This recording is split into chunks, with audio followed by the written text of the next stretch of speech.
नमस्ते बालदोस्तांनो, मराठी बोधकथा ऐकूया. गोष्टीचे नाव जादुई मासा. गोष्ट लहानांपासून मोठ्यांनाही उपयुक्त अशीच आहे. भेटूया जादुई माशाला. सर्वप्रथम पीकेज लर्निंग ह्या चॅनलवर तुमचे सहर्ष स्वागत आहे आणि अशाच नवनवीन व्हिडिओसाठी चॅनलला नक्की सबस्क्राईब करा. मल्हार नावाचा एक मच्छीमार होता. तो त्याच्या पत्नीसोबत समुद्राजवळील एका छोट्याशा झोपडीत राहत होता. मुलांनो, मच्छीमार म्हणजेच ते समुद्रात नदीतून मासे पकडून बाजारात जाऊन विकतात. त्यांना म्हणतात मच्छीमार. तो दररोज मासे पकडण्यासाठी समुद्रात जायचा आणि ते मासे घेऊन बाजारात नेऊन विकायचा. पण त्याचा हा रोजचा दिनक्रम असला तरी एके दिवशी एक अतिशय विचित्र गोष्ट घडली. त्याने त्याच्या जाळ्यात एक मोठा सोनेरी मासा पकडला आणि जेव्हा मल्हारने मासा पाण्यातून बाहेर काढला तेव्हा आश्चर्याची बाब म्हणजे तो मासा चक्क मल्हार सोबत बोलू लागला. मल्हार मात्र आश्चर्याने फक्त त्या माशाकडे पाहत होता. मासा म्हणाला, अरे अरे मच्छीमार, कृपया मला जाऊ दे. हे ऐकून मल्हारला खूपच आश्चर्य वाटले आणि तो दयाळू माणूस होता. त्याने माशाची विनंती ऐकली आणि ताबडतोब माशाला पुन्हा समुद्रात सोडून दिले. पण मल्हार रिकाम्या हातानेच घरी गेला. त्याने त्याच्या पत्नीला माशाबद्दल सर्व घटना सांगितली. त्याने सांगितले की आयुष्यात पहिल्यांदाच मी असा बोलणारा मासा पाहिला आहे. त्याला वाटले आपल्या बायकोला देखील कौतुक वाटेल, आश्चर्य वाटेल, पण तसे झाले नाही. त्याची पत्नी फारशी दयाळू नव्हती. एकतर मल्हार रिकाम्या हाती आलेला होता आणि त्यातल्या त्यात त्याने माशाला तसेच सोडून दिले. त्यामुळे ती अधिकच चिडली. मूर्ख माणसा, तू मासे का सोडून दिलेस? परत समुद्रात जा आणि त्या माशाला बोलाव. मला तरी वाटते हा नक्कीच एक जादूचा मासा असेल आणि हो, मासा आला की त्याला तुझी इच्छा पूर्ण करण्यास सांग. ताबडतोब जा. मल्हारची बायको रागाने म्हणाली. मल्हारला आता ऐकावेच लागले. म्हणून मल्हार परत समुद्रात गेला आणि त्याने माशाला हाक मारली. अरे माशा, कृपया माझी एक इच्छा पूर्ण कर. हे ऐकताच मासा निळ्या समुद्रातून डोके वर काढत बाहेर आला आणि म्हणाला, अरे दयाळू माणसा, ठीक आहे, सांग तुझी इच्छा काय आहे? मी नक्कीच तुझी इच्छा पूर्ण करेन. माशाचे हे शब्द ऐकून मल्हारला बरे वाटले आणि तो सांगू लागला, मला माझ्या बायकोसाठी एका मोठ्या बागेसह एक मोठे घर हवे आहे. ठीक आहे, घरी परत जा, तुझी इच्छा पूर्ण झाली आहे, असे म्हणत मासा निघून गेला. मल्हारही आपल्या घरी परत आला.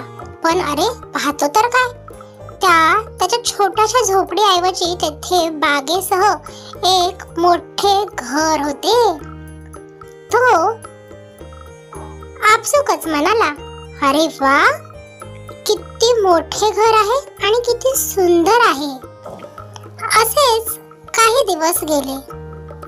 त्यानंतर मल्हारची बायको त्याला पुन्हा म्हणाली, मला ना हे घर पुरेसे नाही वाटत. ह्यापेक्षा अजून मोठे घर मिळाले तर. मला ना एका वाड्यात राहायचे आहे. मला राणी व्हायचे आहे. तू त्या माशाला सांगून माझी ही देखील इच्छा लवकर पूर्ण कर. म्हणून मल्हार परत समुद्रात गेला आणि माशाला हाक मारली. माशा, अरे माशा, कृपया माझी आणखीन एक इच्छा पूर्ण कर. त्यावेळी समुद्रात मोठ्या लाटा आल्या होत्या. तरीही मासा डोके पाण्याबाहेर काढत म्हणाला, बोल, तुझी काय इच्छा आहे? हे ऐकून मल्हार माशाला म्हणाला, माझ्या बायकोने पुन्हा एक मागणी केली आहे. माझी बायको राणी बनू इच्छिते. हे ऐकताच तुझी इच्छा पूर्ण झाली आहे, असे मासा म्हणाला. मल्हारही घरी परतला आणि आता त्याला त्याच्या मोठ्या घराच्या जागी एक सुंदर वाडेवजा किल्ला दिसला. त्यात अनेक इमारती आणि मनोरे होते. किल्ल्याभोवती अनेक छोट्या छोट्या बागा होत्या. किती सुंदर किल्ले आहे, मल्हार म्हणाला. तो भव्य किल्ला बघून मल्हारही आनंदित झाला होता. त्याने मनोमन माशाचे आभार मानले. वाड्यात त्याची पत्नी सोने आणि हिऱ्यांच्या सिंहासनावर बसली होती. तिने राणीसारखाच मुकुट देखील घातला होता. आपल्या पत्नीला अशा वेशभूषेत पाहून मल्हारने तिला पुन्हा विचारले, आता तरी तू आनंदी आहेस का? हे ऐकून त्याची पत्नी म्हणाली, सध्या तर आनंदित आहेत, पण आपण बाकी नंतर पाहू. मल्हारला तिचा लोभी स्वभाव माहीत असल्याने त्यानेही दुर्लक्ष केले. काही दिवसांनी मल्हारच्या बायकोने त्याला विचारले, आता हेही माझ्यासाठी पुरेसे नाही, मला देवी व्हायचे आहे. हे ऐकताच मल्हार म्हणाला, अगं, तू काय विचारत आहेस? हे बरोबर नाहीये. जे आहे त्यात आनंदी राहण्याचा प्रयत्न कर. पण त्याची बायको आणखीनच रागावली. ती बिलकुल ऐकायला तयार नव्हती. तिने त्याला पुन्हा माशाकडे जाण्याचा आदेश दिला. लवकर माशाकडे जा, तिने आदेश दिला.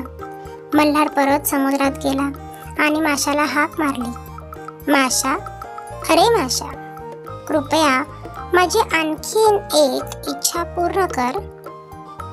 माशा, अरे माशा, माझी कृपा करून ही इच्छा पूर्ण कर. माशानेही त्याचा आवाज ऐकला होता. जेव्हा मासा डोके वर काढत बाहेर आला तेव्हा समुद्रात वादळ आले होते. मासा देखील खूपच क्रूर दिसत होता. आता काय झाले? माशाने विचारले. माझी बायको देवी बनू इच्छिते. मल्हारने देखील घाबरतच हळू आवाजात म्हटले. घरी परत जा, मासा म्हणाला. त्याचा आवाज मेघगर्जनेसारखा होता. आणि पुन्हा इथे कधीही येऊ नकोस. माशानेही त्याला आदेश दिला आणि तो पाण्यात निघून गेला. मल्हार घरी परतला. मोठ्या किल्ल्याच्या जागी त्याला त्याची पूर्वीची छोटी झोपडी दिसली. त्याची पत्नी देखील त्याला पूर्वीच्याच वेशभूषेत दिसली. त्याच्या पत्नीला पुन्हा एकदा त्या छोट्या झोपडीतच राहावे लागणार होते, फक्त आणि फक्त तिच्या लोभीपणामुळे. मल्हारने तिला समजावण्याच्या सुरात म्हटले, हे बघ, ही केवळ झोपडी नाही, हे आपले घर आहे. आता तू यातच आनंदी राहण्याचा प्रयत्न कर. त्याच्या बायकोला देखील तिच्या चुकीची जाणीव होती, त्यामुळे तिनेही मनोमन मान्य केले. आनंदी राहण्याचा प्रयत्न करण्याचे ठरवले. काय मग मुलांनो, आवडली ना गोष्ट? हो हो परिराणी, गोष्ट खूप सुंदर आहे. मग ह्या गोष्टीतून तुम्हाला काय समजले? मी सांगते, लोभीपणा खूप वाईट असतो. लोभीपणाचे फळ वाईट असते. म्हणूनच आम्ही आता मोठ्यांकडे चुकीचे हट्ट करणार नाही. अगदी बरोबर. आणि लोभीपणामुळे आपल्याकडे जे आहे ते आपण पाहतही नाही आणि आनंदीही राहू शकत नाही. म्हणूनच गोष्टीचे तात्पर्य असे की कधीही लोभी होऊ नका. नेहमी जास्त हवे असणे आणि असंख्य अमर्याद मागण्या करणे यामुळे सर्व काही गमावले जाऊ शकते. त्यासाठी नेहमी आनंदी आणि समाधानी राहा. तसेच आपल्याला जे हवे ते स्वकष्टाने मिळवा.